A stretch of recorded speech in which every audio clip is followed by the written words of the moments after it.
What is up, everybody? This is Kyle from the TF Review here with a video review that I have been waiting to do for a very, very long time now. Now, staying in the theme of the Dinobots, we're going to move over from Age of Extinction and we're going to take a look at Hasbro's 2014 re-release of Masterpiece Grimlock. Thanks for watching, and I hope you guys enjoy this review. So before we dig into this box and take a look at Grimlock himself, we're going to take a quick look at the packaging. Obviously, this packaging is reminiscent of the brand new 2014 Transformers graphic style. Around the box, it does come with this, like a banner thingy, and it's just got pictures of Grimlock. And of course, it does say Toys R Us exclusive on the front.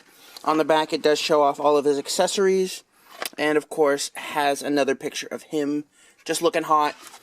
And on top, you do have Japanese writing. Now, this box itself, it's fairly plain. Obviously, it's red. You have the Autobot logo in the front. On the side, it has the tech specs. And of course, a bio.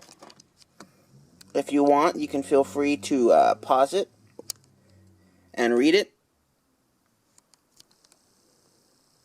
And now that you have paused it and read it, take a look at the back. Obviously, not a lot going on. You do have a nice spot UV texture of an Autobot logo, and of course Grimlock in Japanese on the top. And you've got the rest of the Autobot logo from the front on this side. And that looks pretty cool. I actually really like that. Apart from that, there's nothing else going on other than another spot UV Autobot logo right there at the top. So now let's open up this box and let's take a look at Grimlock. So here we have Grimlock out of the packaging, and what Hasbro and Takara has created is a near perfect representation of Grimlock as he is in the Transformers TV show. And I am completely amazed by just how solid this figure is. I'm not only amazed by how well it represents the character in the TV show, but also by how functional it is as an action figure. It's probably one of my favorite toys I've ever owned.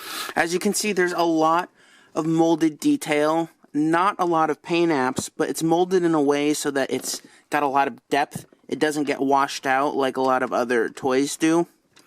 I mean, you can see all of the details. It looks really nice. I've noticed there's a lot of different ways you can kind of pose Grimlock. Some people do it this way. I tend to think of this as more of the like Mecha Godzilla way. The way I personally like to pose him is a little bit leaning forward, because this to me looks a little more T-Rex-ish.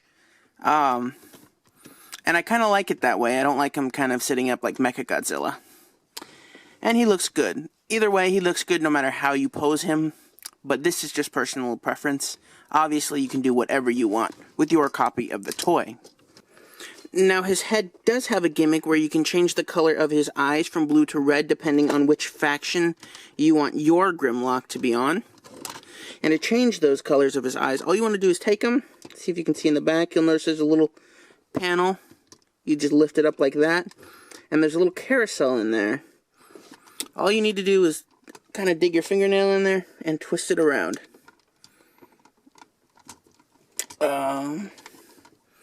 Twist it and then kind of turn it and it'll pop into place.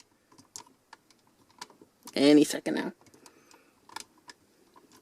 It's not working for me. It's not working for me. Alright, there we go. Now we got it in place. Go ahead and snap the head back down. And now Grimlock has his red eyes. Now for articulation, Grimlock actually has a lot in his T-Rex mode. His head can swivel left and right, move up and down. His mouth can open and close. His arms are on ball joints and have elbow joints. They're a little fragile, so you do have to be careful when you're posing his arms. His fingers all have individual finger articulation. So if you want Grimlock to flip someone the bird, you can go ahead and do that. It just takes a little bit of finesse, I guess. Guess that kind of works. Not really. So yeah, you do have those options. His legs, completely on ball joints. And they do bend at the knee. And of course in the back, his tail does have a little bit of a wag. Now the tail wag does kind of complicate the transformation a little bit, but not so much that it really hurts the toy in any shape or way. And that's basically it for Grimlock in his T-Rex mode. It's honestly just such a beautifully done toy that not only do I like just to have it sitting somewhere in display, I love taking pictures of this, I love posing it. It really is a lot of fun. So let's go ahead and let's transform Grimlock and let's take a look at his robot mode. Now, in recent years, I've been cursed when it comes to Masterpiece toys. For some reason, I can never get them right. I find the transformations to be a little bit too complex to be fun. But with Grimlock, it's completely different.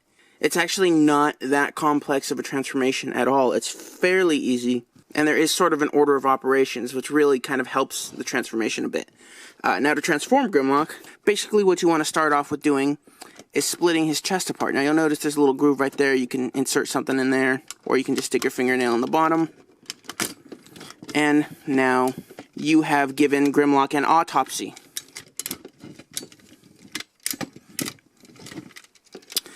And you'll notice everything now becomes pretty loose. These stomach pieces did sort of hold his lower half of the body together. Next thing you want to do is take his head, his dino head, just fold it back and straighten it out and get it out of the way.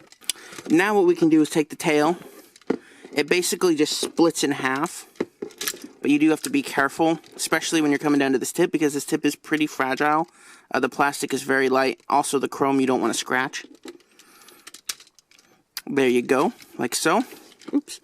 Now, also, something that might not come off very well on the camera is that this toy is very heavy. It's practically solid die cast.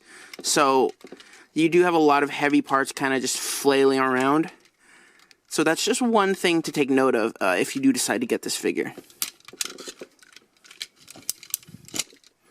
Next, you want to fold his legs out and fold them down. Just like that. You don't need to fold them down all the way yet. And then now you want to fold up these little tail sections. It's kind of hard to show. Basically, you want to start by folding this little tip in there. And then you want to fold it around and fold it inwards like this. And then now this tail piece can fold in like that. Then you can straighten out his legs, bend it back forward. And for this bottom piece, you just want to flip it, rotate it down. There you have his leg. Now we're going to go ahead and do that again on this side. Basically what you want to do is take the tip, fold it back down, take this bit, fold it up, and then he goes ahead and twists it in like that. Now you can go ahead, fold the chrome tip of his tail up, straighten out his legs again. You remember to click it so you straighten out his legs. And last but not least, fold this piece up. And then what you want to do is straighten them out and make sure they're facing forward. Straighten it out, make sure it's facing forward. And then you want to click his hips in so that they stay straight. Then for his upper body, you just want to lower it. And you do want to make sure everything is sort of lowering into place and kind of clicks in.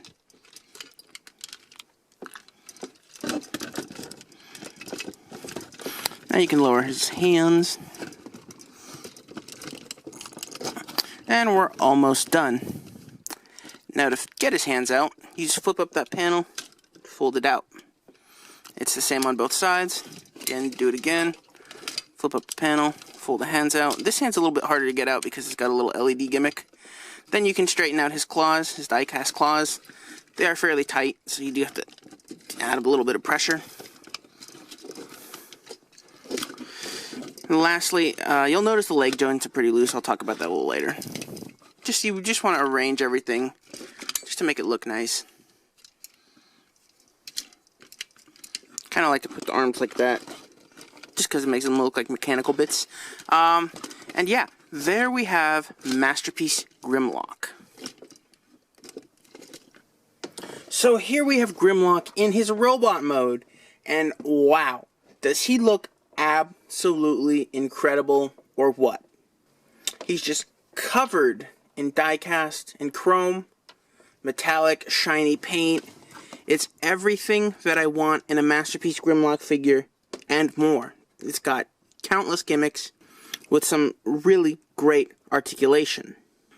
One of the special gimmicks that actually comes with Grimlock is just like his T-Rex mode, his eyes actually change colors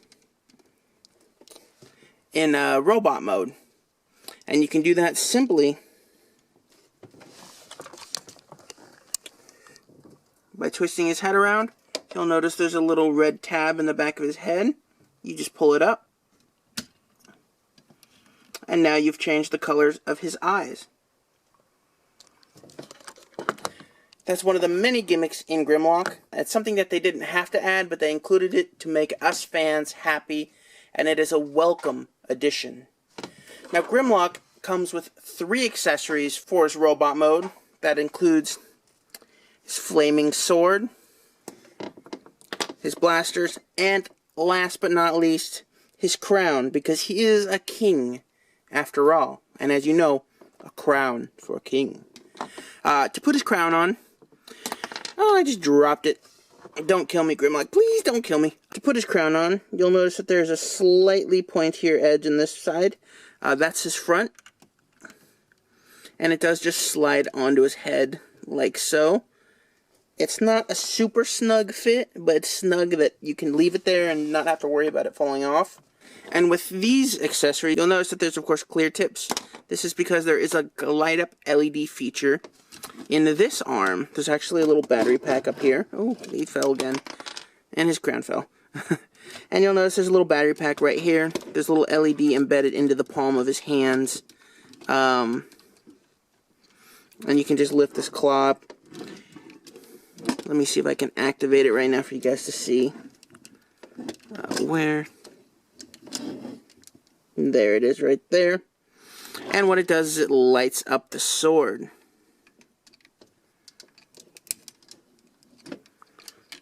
Now let me go ahead, peg the sword into his hand, and show you the light up feature.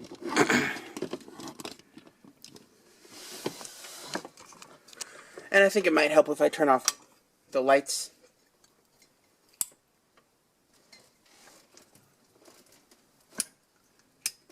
Ah, it's dark in here.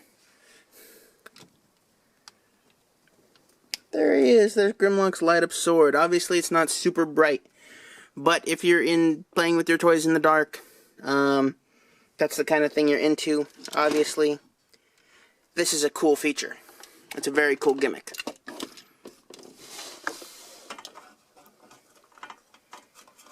Let's go ahead and turn these lights back on.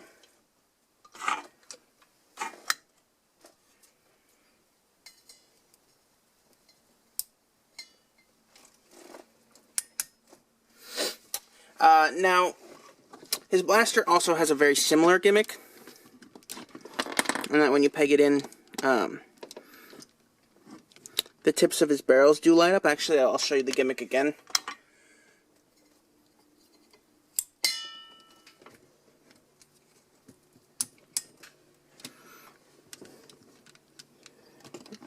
There he goes. Obviously, this is a lot fainter. It's very easy to see in the camera because just the darkness. But to the naked eye, it's really not that bright at all. In fact, you probably wouldn't even notice it in a dark room. But you don't really need the gimmick. The gimmick is kind of just an added bonus, just to make us fans happy. The gun itself does look great. And I'm happy with just a molded gun. Of course, the light-up gimmick didn't need to be included, but it was. Now, for posability, Grimlock has an absolute ton.